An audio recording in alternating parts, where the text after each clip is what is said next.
Baik, Assalamualaikum warahmatullahi wabarakatuh. Waalaikumsalam warahmatullahi wabarakatuh. Baik, apa kabar anak-anak ibu semua? Baik, Bu. Baik, alhamdulillah. Sebelum kita memulai pembelajaran kita hari ini, alangkah baiknya kita mulai dengan membaca basmalah secara bersama-sama. Bismillahirrahmanirrahim.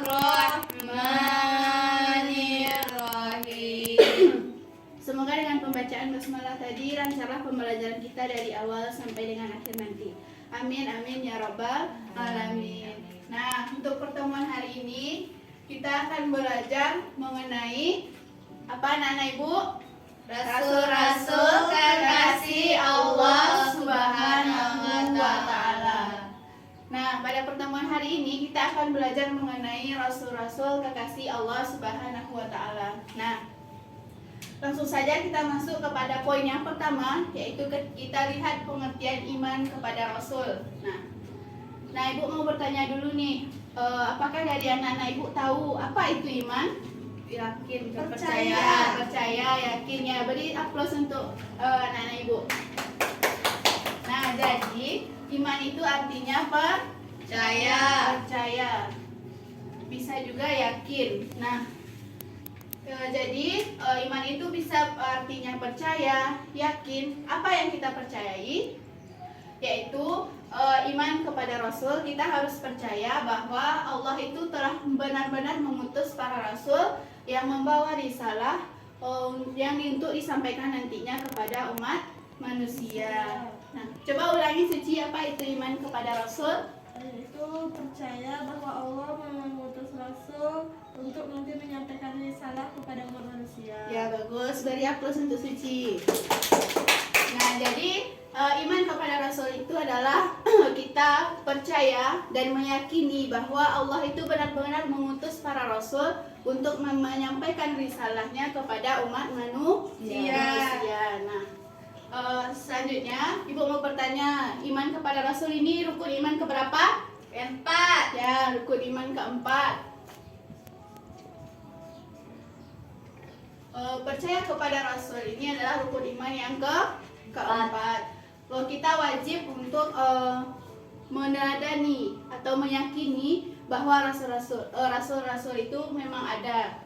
Sampai di sini paham? Paham, Bu. Nah, selanjutnya kita lanjutkan kepada yang kedua, yaitu sifat-sifat rasul. Nah, sifat rasul itu terbagi menjadi 3. Ada namanya sifat wajib, kemudian sifat mustahil, dan sifat jaiz. Nah, kita lihat yang pertama, yaitu sifat wajib. Nah, ada dari anak-anak ibu yang tahu apa itu sifat wajib? Yang wajib kita lakukan. Yang wajib Sifat yang pasti ada. Ya, yang pasti ada pada rasul. Ini pasti.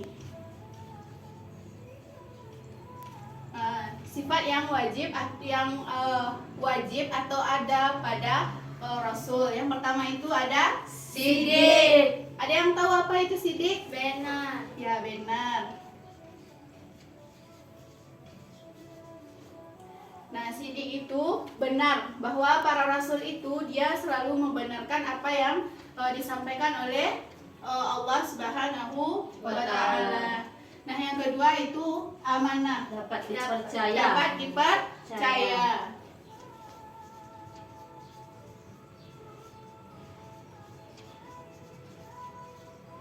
Bahwa apa yang telah Allah sampaikan kepada para rasul itu disampaikan oleh rasul itu kepada umat manusia. Rasul itu amanah. Kemudian yang ketiga yaitu Fatona. Fatana itu apa? Cerdas. Ya, cerdas. Bahwa para rasul itu merupakan orang yang cerdas sekalipun dia tidak bisa baca tulis. Nah, yang selanjutnya yaitu tabligh. Tabligh ini artinya menyampaikan.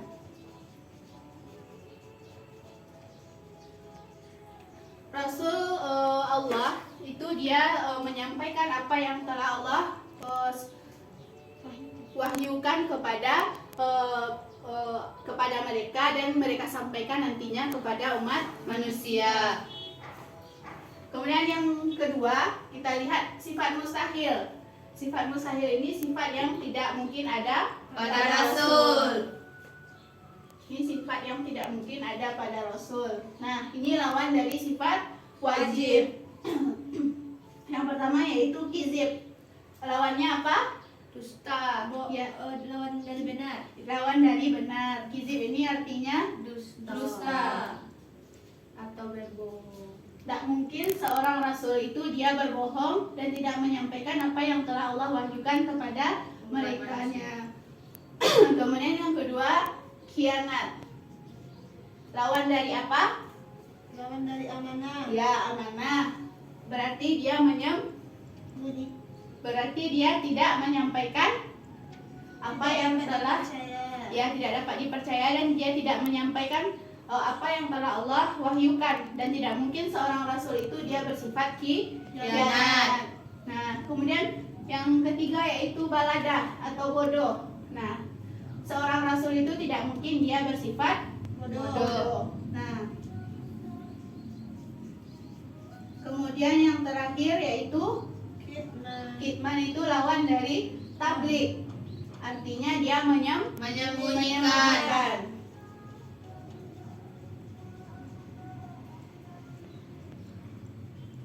Tidak mungkin seorang rasul itu dia menyembunyikan apa yang telah Allah wahyukan kepada mereka. Nah, jadi sifat mustahil itu ada berapa tadi? 4. Apa saja? Yang pertama Kizib. yang kedua khianat, Baladah. Kitman. Nah, kemudian kita masuk kepada yang terakhir yaitu sifat jaiz. Ada yang tahu apa itu sifat jaiz?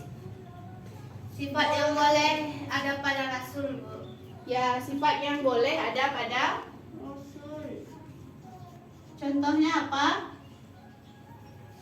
Apa contohnya, Suci? Sifat jaiz itu sifat yang boleh ada Ada Rasul. pada Rasul. Contohnya apa? Contohnya seperti nah, apa contohnya sifat jaiz ini seperti apa? Sobat Suci? Yaitu sifat yang umum ada pada manusia, Bu. Misalnya makan, minum, tidur. Ya, betul. Beri aplaus untuk Suci.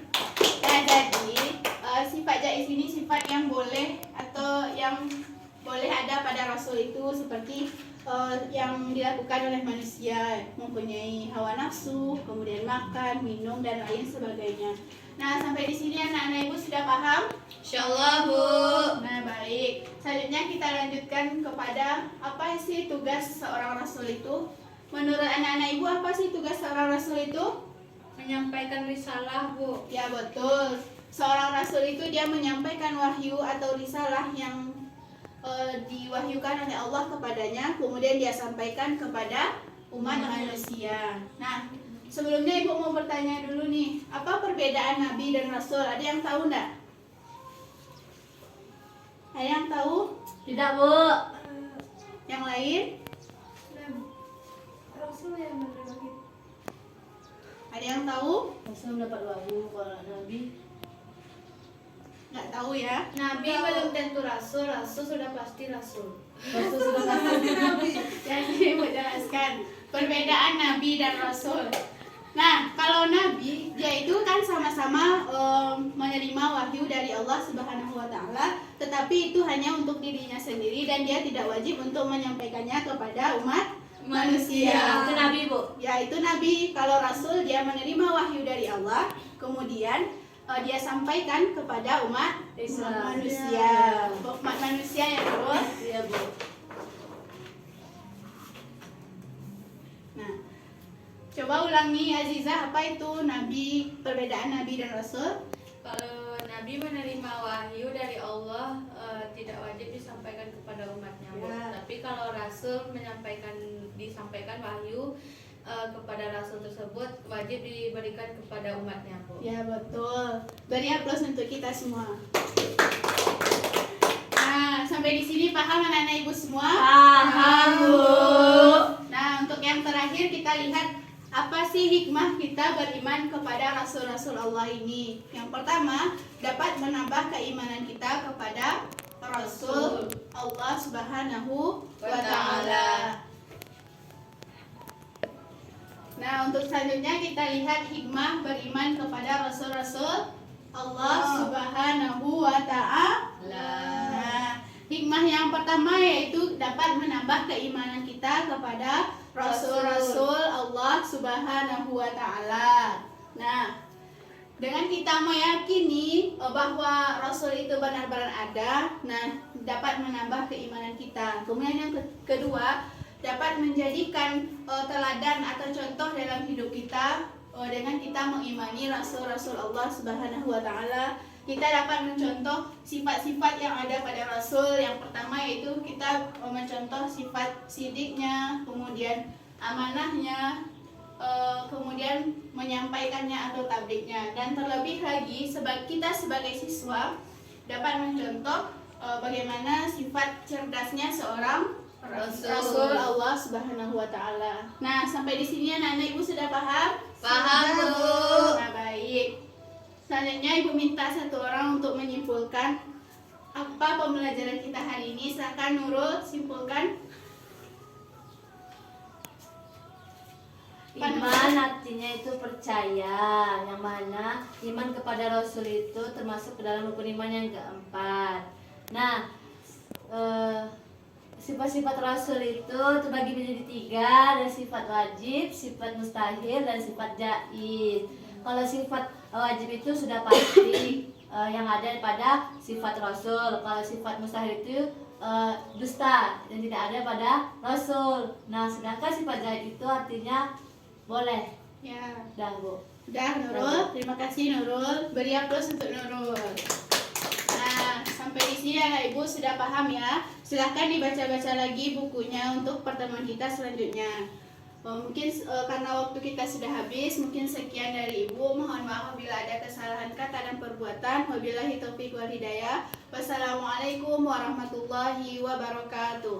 Waalaikumsalam warahmatullahi wabarakatuh.